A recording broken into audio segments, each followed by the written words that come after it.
Welcome to our POCC classes my dear all students आपण मानक समस्त को आमर पीओसीसी क्लासेस यूट्यूब चैनल को स्वागत मोर प्रिय छात्र और छात्री माने। तो पिला माने आज हम आलोचना करबा अभिमन्यु सामंत सिंहार द्वारा रचित धीरे राधा करधरी कविता विषय जोटि कि राधा निजर मनर वेदना को दूतिकार आगे व्यक्त करजंती एवं दूतिकार हस्तर श्रीकृष्ण को निजर खबर प्रेरण करुँच। तो ता पूर्व आम जाणी ना अभिमन्यु सामंत सिंहार विषय। विगत कवि अभिमन्यु सामंत सिंहार जड़े गौड़ीय वैष्णव्य कवि जार आराध्य देवता होती श्रीकृष्ण एवं अभिमन्यु सामंत सिंहार को तुम्हें पिला सप्तम क्लास रु ही सप्तम श्रेणी रु ही तुम्हें जानी सारीच। अभिमन्यु सामंत सिंहार मुख्यतः वैष्णव्य काव्य तत्व प्रेम भावना कवित्व पांडित्य रसिकता ए उपरे गोटे रसमय कवि थे माँ यारी उपरे से बेसिक गुरुत्व आरोप करुले है बेसी मुख्यतः वैष्णव्य तत्व एवं प्रेम भावना उपरे से गुरुत्व आरोप करुले। ता व्यतीत अभिमन्यु सामंत सिंहार 1757 मसीह जन्मग्रहण कर जाजपुर जिलार बालिया जमीदारी ठारे इंद्रजीत सामंत राय और माता तुलसी देवी कोल। तो 1757 मसीह तो पिला माने जन्म होती किंतु 1757 मसीह आउ गोटे प्रसिद्ध युद्धटी होता। तो से युद्धर ना कौन तुम कमेंट बॉक्स रे मते जनाओ। तो जिते बेले अभिमन्यु सामंत सिंहार बाल्यकाल जिते बेले अवस्थान करते बाल्यकाल को जिते बेले पहुँची बहुत छोट थी समय से समय सदानंद कवि सूर्य को से गुरु रूप जिते बेले ग्रहण कले एवं तांकर संस्पर्श जिते बेले आसिले तांकर से ईश्वर दत्त सृजनशील शक्ति स्फुरण होगा लगला बा ईश्वर कृपारू पाइला भली से कवि रचना कर जो कवित्व जो गुणटा से गुणटा धीरे धीरे धीरे स्फुटित होगा लगला है। विभिन्न प्रकार अलंकार व्याकरण छंद ये समस्त जिनस को से व्यवहार करी उच्च कोटिर काव्य कविता विभिन्न प्रकार काल्पनिक काव्य ये जिनस गुड़ाक से रचना करने को लगे। से जिते बेले बाल्यावस्था थे कैशोरावस्था थी समय कालिदास माघ भारवी नैषधादि बहुत संस्कृत काव्य को से अध्ययन कर सारी पिला थी समय कैशोरावस्था से बाघ गीत चढ़ई गीत बोलेहू गीत विभिन्न प्रकार गीत गुड़ाक से रचना करते। ता व्यतीत जिते से यौवन अवस्था को आसी तो यौवन अवस्था तीनोटी काल्पनिक काव्य रचना करमती सुलक्षणा प्रेमकला रसवती। तो यही जिते भी अच्छी पिला काव्य गुड़ाक श्रीकृष्ण उपर आधारित था तेणुक यहाँ कहला गौड़िया वैष्णव्य कवि बोली। आज जिते से वैष्णव दीक्षा ग्रहण कले वैष्णव दीक्षा ग्रहण कला दुईटी वैष्णव धर्म उपर आधारित काव्य को रचना कले जार ना हूँ प्रेम चिंतामणि आ गए हूँ विदग्ध चिंतामणि। और आम जो आलोचना करुचे धीरे राधा करधरी कविताटी यही कविताटी तांकर विदग्ध चिंतामणि काव्यर 75तम छांदर आसी एवं यही विदग्ध चिंतामणि काव्य हूँ पिला गोटे असंपूर्ण काव्य जो असंपूर्ण काव्य को से संपन्न कर पारि नथिले एवं यही विदग्ध चिंतामणि काव्यर संपूर्ण छांद संख्या से निर्धारित करते 108 बोली है 108 टी यार छांद बोली रचना करने को 108 टी छांद रचना करी बोली से पूर्व निर्धारित करते किंतु 96 बा 96 टी छांद रचना करी से मृत्युवरण करते तेणुक यहाँ असंपूर्ण काव्य बोली कह जाए। तो देखा आमर धीरे राधा करधरी कविताटी वर्तमान आलोचना करवा। धीरे राधा कर धरी कहूचंती दूतिकी जीवन नेबाकू लगाइचु पाप प्रीतिकी दूती गो प्राण बंधु को कह जाई एतिकी दीक्षा करिचंती परा नारी मोरा रीतिकी। यहीटा हूँ प्रथम नंबर पद जो पदरे से कहते क्या दूतिका को कहते धीरे तांकर कर धरी कर अर्थ हस्त धीरे राधिका कौन कहते ना दूतिकार तार हाथ को धरिकी कहते जीवन नेबा को लगाई पाप प्रीति की पाप प्रीतिर अर्थ कौन प्रीतिर अर्थ कौन पिला माने प्रीतिर अर्थ हूँ ଅନୁଗ୍ରହ ସୁଖ ବା ସନ୍ତୋଷ ଇ ପାପ ରୋଗ ଯେଉଁ ସୁଖ ଏଇଟା ମୋ ଜୀବନ ନେବାକୁ ସେ ଲଗେଇଛୁ କି ବୋଲିକି କହୁଛନ୍ତି। ଦୁତିଗୋ ପ୍ରାଣବନ୍ଧୁକୁ କହ ଯାଇ ଏତିକି ଦୀକ୍ଷା କରିଛନ୍ତି ପରା ନାରୀ ମରା ରୀତିକି। ଦୁତି ତୁ କ'ଣ କର ମୋର ପ୍ରାଣବନ୍ଧୁକୁ ଯାଇ କହ। କ'ଣ କହ? ପ୍ରାଣବନ୍ଧୁ ଅର୍ଥ କ'ଣ? ଶ୍ରୀକୃଷ୍ଣଙ୍କୁ ଏଠାରେ କୁହାଯାଇଛି, ଅର୍ଥାତ୍ ଜୀବନଧନ, ପ୍ରାଣବନ୍ଧୁ, ପ୍ରାଣସଖା, ଜୀବନଧନ ଯାହା ବି ତୁମେ କହିପାର। ତ ଶ୍ରୀକୃଷ୍ଣଙ୍କ ଉଦ୍ଦେଶ୍ୟରେ ସେଇଟା କୁହାଯାଉଛି। ଦୁତିଗୋ ଶ୍ରୀକୃଷ୍ଣଙ୍କୁ ଯାଇକି ତୁ କହ, ତୁ କ'ଣ କହ? ଦୀକ୍ଷା କରିଛନ୍ତି ପରା ନାରୀ ମରା ରୀତିକି। କ'ଣ ସିଏ ବ୍ରତ ଗ୍ରହଣ କରିଛନ୍ତି କି ବ୍ରତ ଗ୍ରହଣ କରିଛନ୍ତି? ନାରୀ ମରା ରୀତି, ନାରୀ ମରା ରୀତି ବା ନାରୀ ମରା ପରମ୍ପରାକୁ ସେ ବ୍ରତ ହିସାବରେ ଧାରଣ କରିଛନ୍ତି କି? ନାରୀକୁ ମାରିବାକୁ ଶପଥ କରିଛନ୍ତି କି? ପ୍ରତିଜ୍ଞା ନେଇଛନ୍ତି କି ବୋଲିକି ତୁ ତାହାକୁ ଯାଇକି କହ। ଏଇଟା ପ୍ରଥମ ନମ୍ବର ପଦରେ ଥିଲା।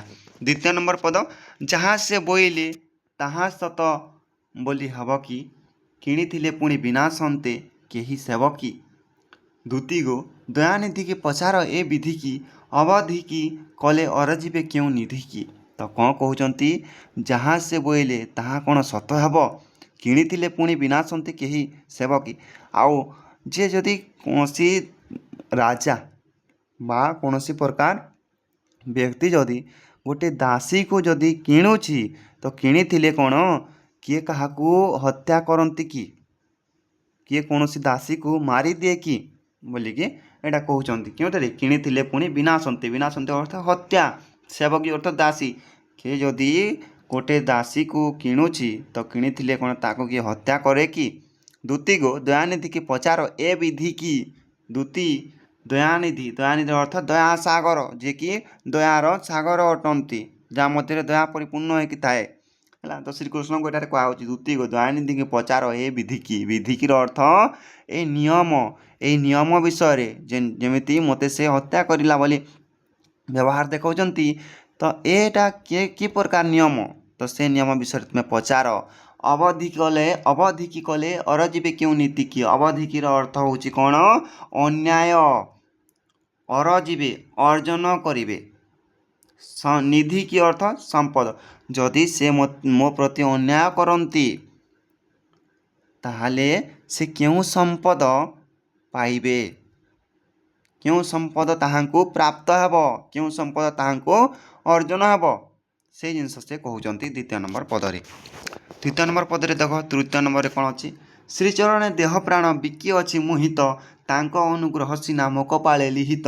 ଦୁତିଗୋ ଧନକୁ କହ ଆନଗତି ନାହିଁ ତ, ଦିବ୍ୟଚିତ୍ତେ ବିଚାରନ୍ତୁ ଯେ ଯାହାକୁ ବିହିତ। ଶ୍ରୀଚରଣେ ଦେହ ପ୍ରାଣ ବିକି ଅଛି ମୁହିତ। ଶ୍ରୀଚରଣ ଅର୍ଥାତ୍ ଶ୍ରୀକୃଷ୍ଣଙ୍କ ତାଙ୍କର ପାଦରେ ମୁଁ କ'ଣ କରିଛି ନା ମୋର ଯେଉଁ ଦେହ ପ୍ରାଣ ମନ ପ୍ରାଣ ଯେତେ ବି ଅଛି ସବୁକୁ ମୁଁ ବିକି ଦେଇଛି, ତାଙ୍କୁ ବିକି ଦେଇଛି ଅର୍ଥାତ୍ ସମର୍ପଣ କରିଦେଇଛି କହୁଛନ୍ତି ସିଏ। ତାଙ୍କ ଅନୁଗ୍ରହ ସିନା ମୋ କପାଳେ ଲିହିତ। ତାଙ୍କ ଅନୁଗ୍ରହର ଅର୍ଥ ହେଉଛି ଦୟା। ତାଙ୍କର ଦୟା ସିନା ମୋ କପାଳରେ ଲିହିତ।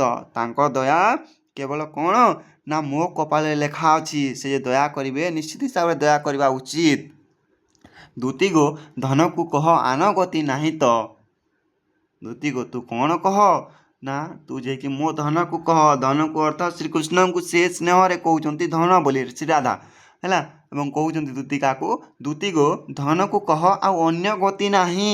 ତାଙ୍କ ବିନୁ ଆଉ ମୋର ଅନ୍ୟ ଗତି ନାହିଁ। ଆଉ କେହି ଏଠାରେ ସଂସାରରେ ମୋର ନିଜର ନାହାନ୍ତି, ସେ ହିଁ ହେଉଛନ୍ତି ମୋର ନିଜର।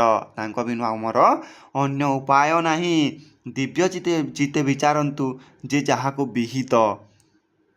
ସେ କ'ଣ କହୁଛନ୍ତି? ଦିବ୍ୟ ଚିତ୍ତରେ ଅର୍ଥାତ୍ ଠିକ୍ ହିସାବରେ ଟିକେ ଭଲ ମନରେ ଟିକେ ବିଚାର କରନ୍ତୁ, ଭାବନ୍ତୁ ଟିକେ ଯେ ଯାହାକୁ ଲିହିତ। ମୁଁ ଯେଉଁ ତାଙ୍କ ପାଇଁ ବିଧିସଙ୍ଗତ ଏଇ ଜିନିଷକୁ ସେ ଥରେ ଭାବନ୍ତୁ। ମୁଁ କେବଳ ତାଙ୍କ ପାଇଁ ହିଁ ଲୋଡ଼ା, ତାଙ୍କ ପାଇଁ ହିଁ ଜନ୍ମ ନେଇଛି, ତ ମୁଁ ତାଙ୍କ ବିଧିସଙ୍ଗତ ଅଟେ।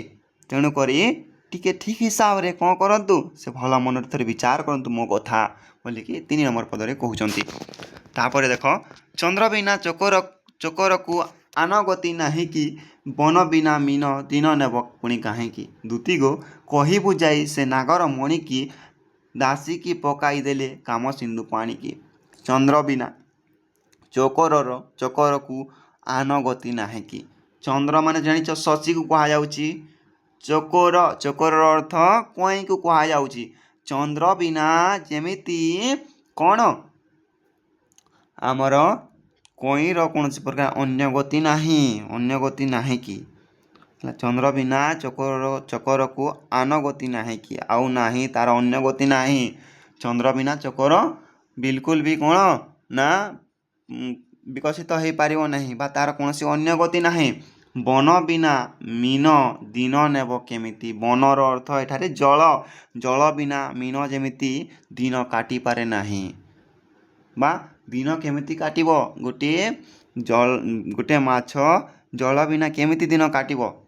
ଦୂତିଗୋ କହିବୁ ଯାଇ ସେ ନାଗର ମଣିକି। ଏଠାରେ କାହିଁକି କୁହାଯାଇଛି ପିଲାମାନେ ତୁଳନା ଦିଆଯାଇଛି ହେଲା। ରାଧା ନିଜକୁ କହୁଛନ୍ତି ଯେ ମୁଁ ହେଉଛି କ'ଣ ମୁଁ ହେଉଛି ଚକୋର ବୋଲି ନିଜକୁ କହୁଛନ୍ତି। ନିଜକୁ ଚକୋର ବୋଲି ବିବେଚନା କରୁଛନ୍ତି କହୁଛନ୍ତି ଚନ୍ଦ୍ର ବିନା ଚକୋର ଆନଗତି ନାହିଁ କି। ଚନ୍ଦ୍ର ବିନା ଚକୋରର ଆନଗତି ନାହିଁ। ଏଠାରେ ଚନ୍ଦ୍ର ବୋଲି ଶ୍ରୀକୃଷ୍ଣଙ୍କୁ ସେ ତୁଳନା କରୁଛନ୍ତି ଏବଂ ଚକୋର ବୋଲି ଏଠାରେ କାହାକୁ କହୁଛନ୍ତି ନିଜକୁ କହୁଛନ୍ତି ଯେ ମୁଁ ହେଉଛି କଇଁ ସ୍ୱରୂପ। ମୋର ଆଉ ଚନ୍ଦ୍ର ବିନା ବା ଶ୍ରୀକୃଷ୍ଣଙ୍କ ବିନା ଅନ୍ୟ ଗତି ନାହିଁ। ତାପରେ ପୁଣି ତୁଳନା ଦେଉଛନ୍ତି କହୁଛନ୍ତି ମୁଁ ହେଉଛି ମୀନ ସ୍ୱରୂପ ସେହି ମାଛ ସ୍ୱରୂପ ଯେଉଁ ମାଛର କି ଜଳ ବିନା କୌଣସି ଅସ୍ତିତ୍ୱ ନାହିଁ ଯେ କି ଜଳ ବିନା ଦିନ କାଟି ପାରିବନି। ମୁଁ ହେଉଛି ସେହି ମାଛ ଏବଂ ଜଳ ହେଉଛନ୍ତି କିଏ ଶ୍ରୀକୃଷ୍ଣ। ଦୂତିଗୋ କହିବୁ ଯାଇ ସେ ନାଗର ମଣିକି ଦାସିକି ପକାଇ ଦେଲେ କାମ ସିନ୍ଧୁ ପାଣିକି। ଦୂତିଗୋ ତୁ କହିବୁ କାହାକୁ ଯାଇକି ନାଗର ମଣିକି ଅର୍ଥାତ୍ ଶ୍ରୀକୃଷ୍ଣଙ୍କୁ ଏଠାରେ କୁହାଯାଇଛି ହେଲା। ନାଗରମଣି ବୋଲି ଶ୍ରୀକୃଷ୍ଣଙ୍କର ଉଦ୍ଦେଶ୍ୟରେ କୁହାଯାଉଛି। ଦାସୀକି ସେବକୀ ବା ଦାସୀକୁ କ'ଣ କଲେ ସେ କାମ ରୂପକ ସିନ୍ଧୁରେ ଠେଲି ଦେଲେ ବା କାମ ରୂପକ ସିନ୍ଧୁକୁ ସେ ପାଣିରେ ଠେଲି ଦେଲେ। ନିରିବଧି ହୃଦୟକୁ କାମ ଦେବ ଦହିବ ଅବଳା ମାତ୍ରକେ ଏତେ ଦାଉ କେହି ସହିବ। ଦୂତିଗୋ ଶ୍ୟାମବନ୍ଧୁଙ୍କୁ ଏତେ ମାତ୍ର କହିବ ପୋଷିଲା ଦାସୀ ନାସିଲେ କେଉଁ ଯଶ ରହିବ। ତାପରେ କ'ଣ କହୁଛନ୍ତି ଦେଖରେ ପିଲାମାନେ ନିରିବଧି ହୃଦୟକୁ କାମ ଦେବ ଦହିବ। ନିରିବଧି ଅର୍ଥାତ୍ ସର୍ବଦା ହୃଦୟକୁ କ'ଣ କରୁଛି କାମ ଦେବର ଅର୍ଥ କନ୍ଦର୍ପ ହେଉଛନ୍ତି ପ୍ରେମର ଦେବତା। ତ ଏଇ ପ୍ରେମର ଦେବତା କ'ଣ କରୁଛନ୍ତି ହୃଦୟକୁ ସବୁବେଳେ ସର୍ବଦା ଦହନ କରୁଛନ୍ତି। ଅବଳା ମାତ୍ରକେ ଏତେ ଦାଉ କେହି ସହିବ। ନାରୀ ଅବଳାର ଅର୍ଥ ନାରୀକୁ କୁହାଯାଇଛି। ଏଠାରେ କିନ୍ତୁ ଶ୍ରୀରାଧା ହେଉଛନ୍ତି ଗୋଟେ ଅବଳା ନାରୀ ଦୁର୍ବଳା ନାରୀ ଏବଂ ମୁଁ ହେଉଛି ଗୋଟେ ଦୁର୍ବଳା ନାରୀ ବୋଲି ନିଜକୁ କହୁଛନ୍ତି। ମୁଁ ହେଉଛି ଗୋଟେ ଦୁର୍ବଳା ନାରୀ ଏବଂ ମୁଁ କେମିତି ଏତେ ଦାଉ ବା ଏତେ ପୀଡ଼ା ସହିପାରିବି। ଦୂତିଗୋ ଶ୍ୟାମବନ୍ଧୁଙ୍କୁ ଏତେ ମାତ୍ର କହିବ। ଦୂତିଗୋ ତୁମେ କ'ଣ କରିବ ନା ଏହି ବାର୍ତ୍ତା କେବଳ ତୁମେ ମାତ୍ର ଜଣାଇଦେବ। ଟିକିଏ ମାତ୍ର ବାର୍ତ୍ତା ତୁମେ ତାଙ୍କୁ ଜଣାଇଦେବ। ପୋଷିଲା ଦାସୀକୁ ନାସିଲେ କେଉଁ ଯଶ ରହିବ। ଯେଉଁ ସେ ପୋଷିଛନ୍ତି ମୋତେ ଅର୍ଥାତ୍ ମୋତେ ରଖିଛନ୍ତି ଆଣିକି ଏବଂ ମୋତେ ଯଦି ସେ ନାସିଦେଲେ ବା ହତ୍ୟା କରିଦେଲେ ତାହେଲେ ତାଙ୍କର କେଉଁ ଖ୍ୟାତିଟା ରହିଯିବ ସେଇଟା ସେ ଏଥିରେ କହୁଛନ୍ତି 5 ନମ୍ବର ପଦରେ। ଏତିକି କେବଳ ଆଲୋଚନା କରିଥିବା ପିଲାମାନେ ନେକ୍ସଟ କ୍ଲାସ୍ରେ ପୁଣି ତୁମର 6 ନମ୍ବର ପଦଠୁ ନେଇକି ଆମେ ପୁଣି ଆଲୋଚନା କରିବା।